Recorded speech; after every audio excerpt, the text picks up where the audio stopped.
Akési vtáčie kino premieta non-stop, scenár je dodržaný do bodky, malí maškrtníci pred kamerou zväčša len hodujú. Toto máme slnečnicu, maslo, slanina, potom je tu nejaký loj. A toto sú zatiaľ najväčšie hviezdy, pred objektívom sa predvádzajú najčastejšie.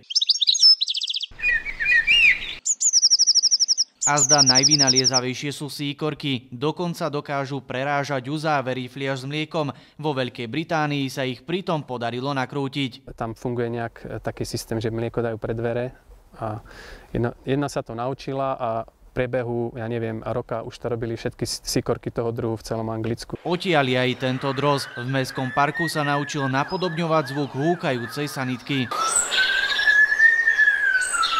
Miestni išli vyskočiť z kože, drozdie kvílenie ich budilo každé ráno o 5:00. Keď nehúka, vydáva zvuk pripomínajúci mobilný telefón alebo pískanie alarmu.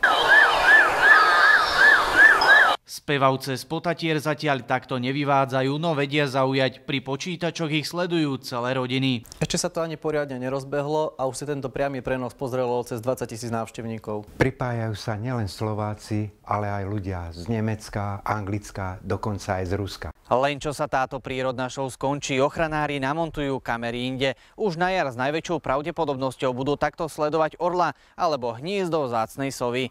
Marek Vnenčák, televízia Markíza.